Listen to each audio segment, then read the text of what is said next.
Ladies and gentlemen, good evening. It is September blog time, and what I wanted to do this month is take just a quick glance over the new school funding formula, Senate Bill 19, and how that affects specifically USD 490, and just some of the highlights, if you will, as it relates to our particular district. So, without further ado, let's jump into it.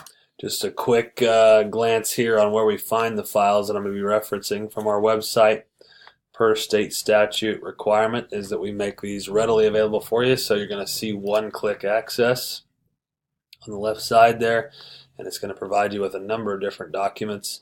The one I'm going to use for tonight is 1718 Budget Form 150. Form 150 is probably one of the more important forms that we deal with.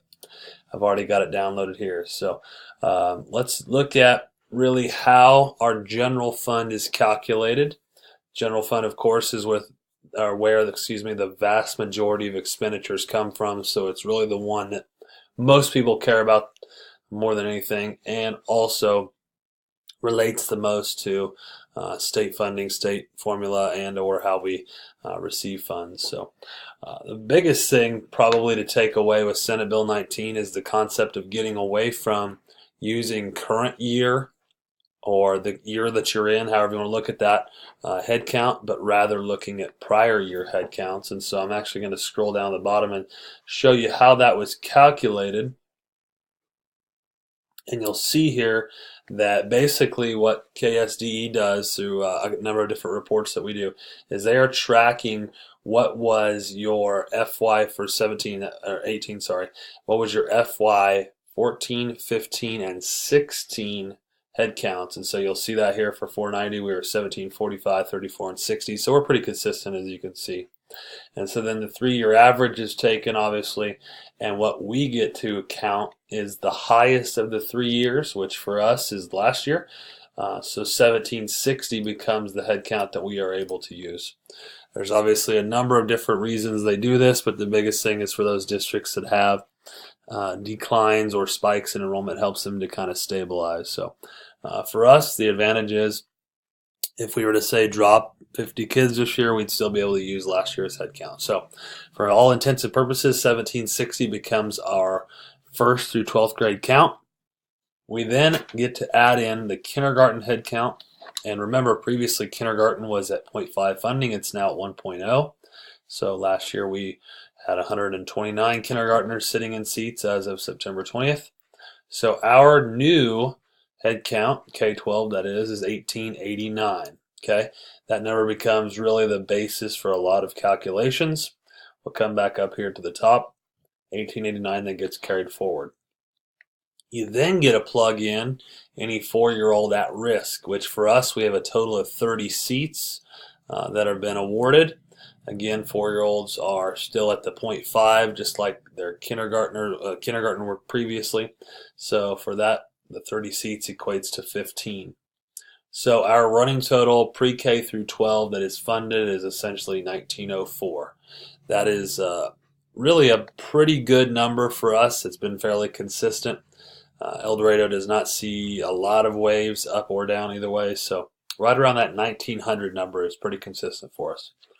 We'll then get into some of the weightings that you see and how those are specifically calculated.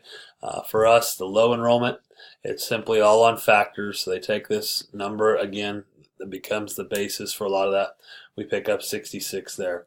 We are to estimate bilingual, which is not heavy here in this district. We turn in the total number of contact hours as well as head count. We get the higher of the the higher of the two, 2.8 for that.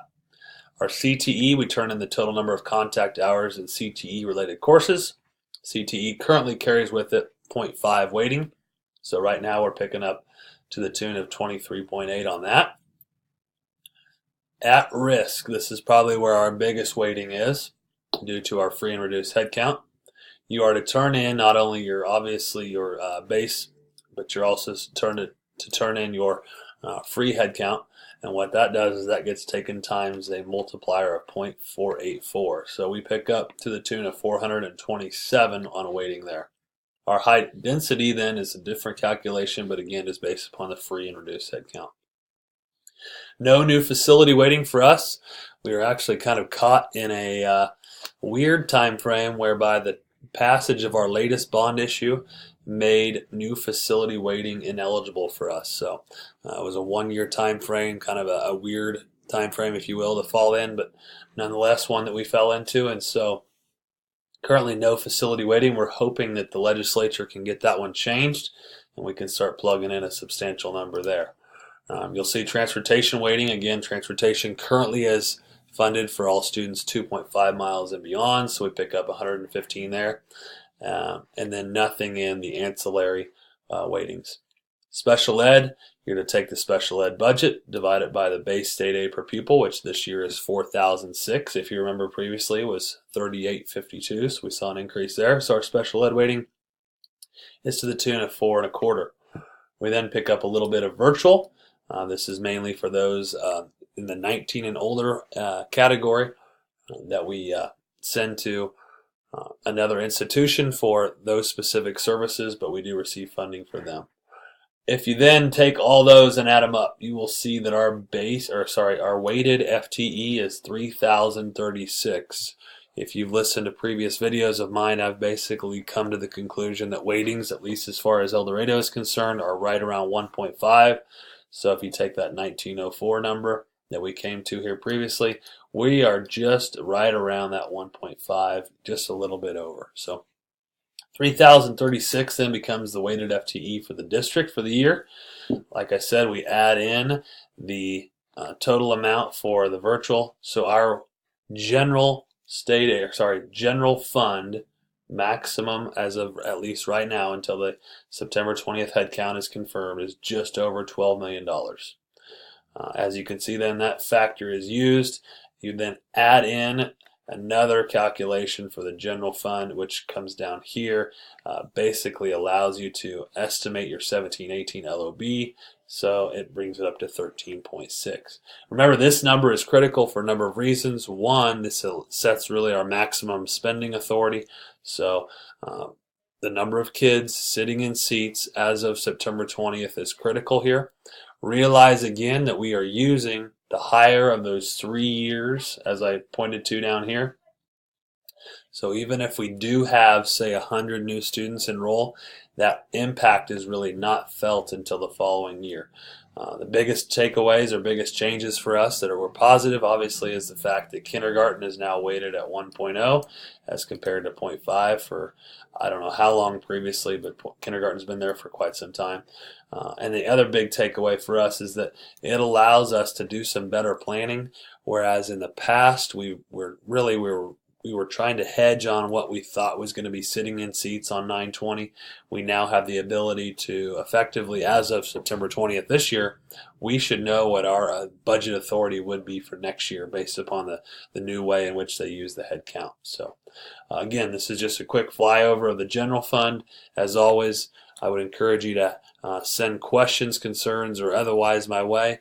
Be glad to have those conversations with you on a much deeper level. But again, thanks for watching, and this has been the September blog from the Executive Director's Office. Thanks.